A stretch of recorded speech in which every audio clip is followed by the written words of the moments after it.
Hello everyone, I'm Niaria Putri, I'm from CE class and today I would like to interpret this video.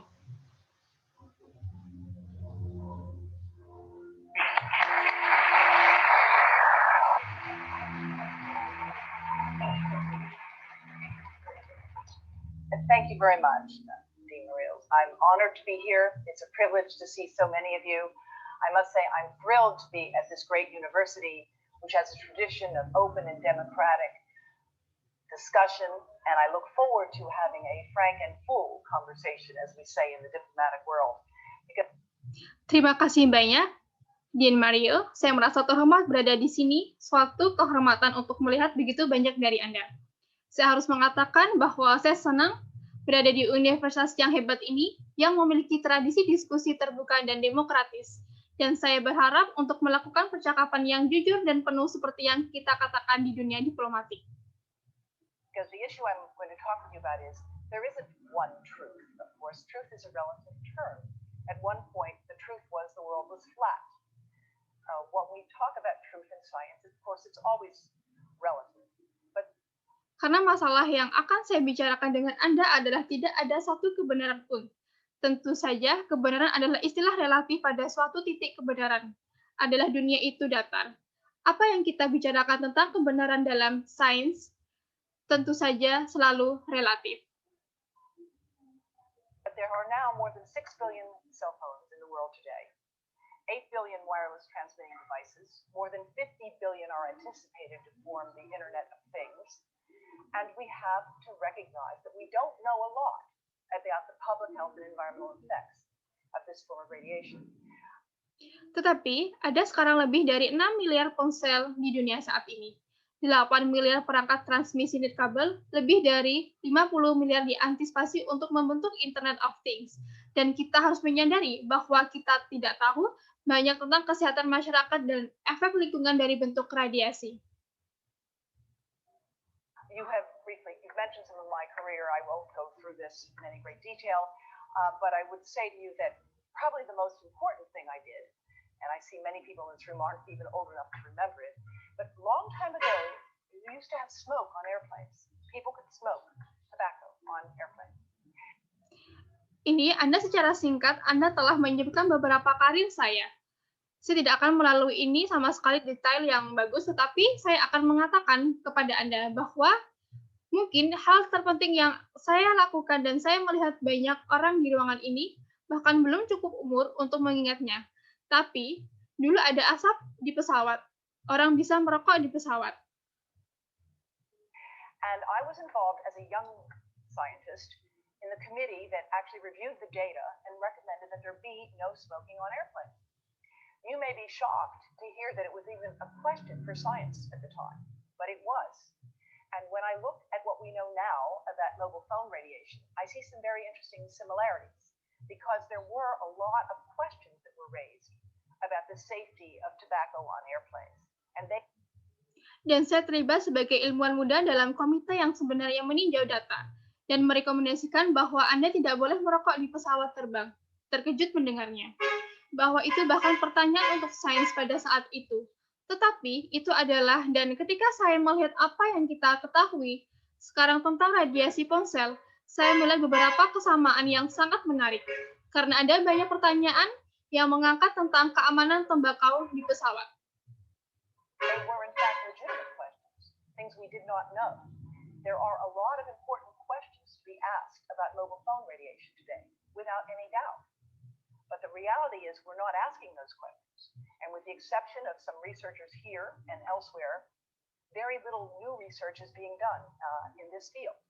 So it's a thrill to be here because Australia has been a leader in research in the field of electrical engineering and its applications to medicine, doing some of the most exciting work in the world and funded by institutions around the world, including the U.S. Department of Defense.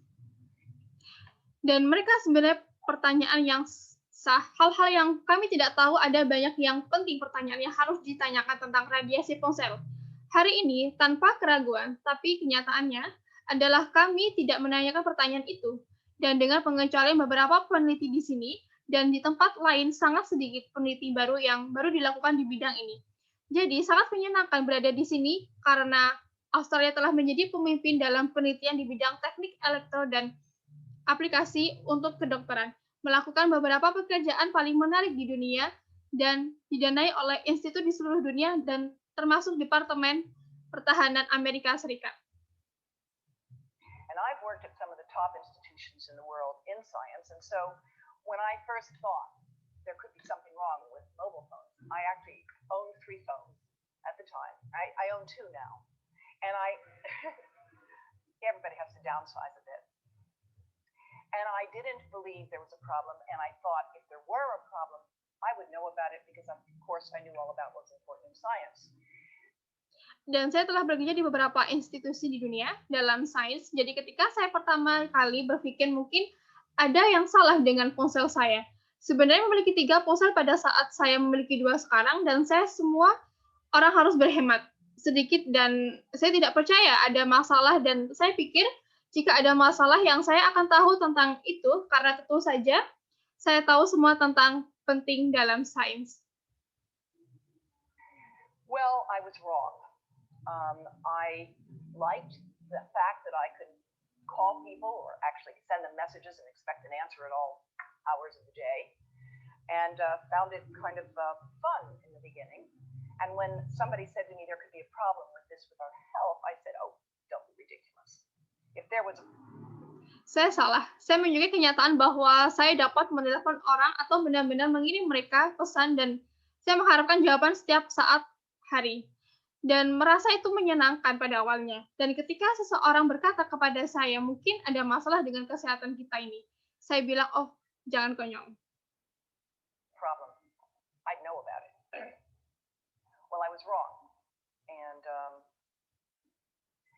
what I now know is that information is being sent to people routinely to give them safety information. I'm going to ask you to help me out here by looking at how many of you have an iPhone. Now, I assume you didn't all turn them off. So, for those of you who have an iPhone, would you nod, raise your hand again? I'd like you to share with your colleagues. So please go to the settings on your phone, right? Please take a moment and nod when you've got there.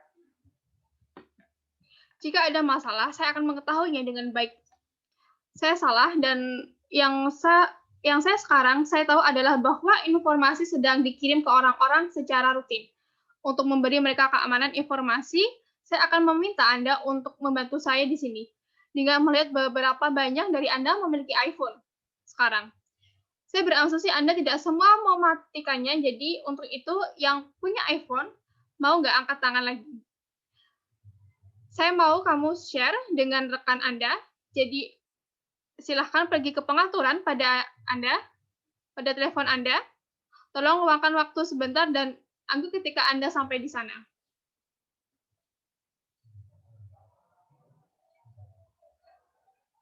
All right. And be prepared to share. All right. Go to settings on the phone. Got there? All right. Now, get to settings. Now go to about. I'm sorry, you have to go to general first. There's a mistake here. You have to go to general. All right? Under general, under settings. Then go to about, which is at the top. Got there? About? Yes? Okay. Now, you... Baiklah, dan bersiaplah untuk berbagi baik-baik saja. Buka pengaturan di ponsel. Dapatkan Anda baik-baik saja sekarang. Masuk ke pengaturan. Sekarang pergi ke tentang, maaf, Anda harus pergi ke umum dulu, ada kesalahan di sini. Saya harus pergi ke general, baik-baik saja di bawah umum, di bawah pengaturan, kemudian pergi ke tentang yang ada di atas Anda, sampai di sana, ya, oke. You have to scroll all the way down to something you don't normally see, called legal. You got to legal? All right. Now click on RF exposure. Now you can read it later, but it's basically telling you that you need to know that you cannot keep the phone directly next to your body without exceeding the as tested exposure guidelines. And sekarang Anda harus menggulir ke bawah ke sesuatu yang tidak biasa Anda lakukan. Lihat, disebut legal Anda. Anda harus lagi sekarang klik pada paparan RF sekarang. Anda dapat membacanya. Nanti tapi Anda pada dasarnya memberitahu Anda bahwa Anda perlu tahu Anda tidak dapat menyimpan telepon langsung di samping tubuh Anda tanpa melebihi pedoman paparan yang telah diuji. And by the way, the iPhone does it. I happen to know how to find it on the iPhone. I'm just learning the Android system myself. But all smartphones come with some information that basically says, don't keep the phone in your pocket or you will exceed the as tested exposure guidelines. Now, how many of you knew that before today? Well, it's a very well-informed audience relative to others. Dan ngomong-ngomong, iPhone melakukannya. Saya kebetulan tahu cara menemukan di iPhone. Saya sendiri baru belajar sistem Android, tapi semua smartphone datang dengan beberapa informasi yang pada dasarnya mengatakan jangan simpan telepon di saku Anda. Atau Anda akan melebihi exposure yang telah diuji pedoman sekarang. Pedoman telepon di saku Anda. Sekarang, berapa banyak dari Anda yang tahu bahwa sebelum hari ini, ini sangat baik audiensi yang terinformasi relatif terhadap orang lain. Alright, that's all for me. Thank you so much and bye-bye.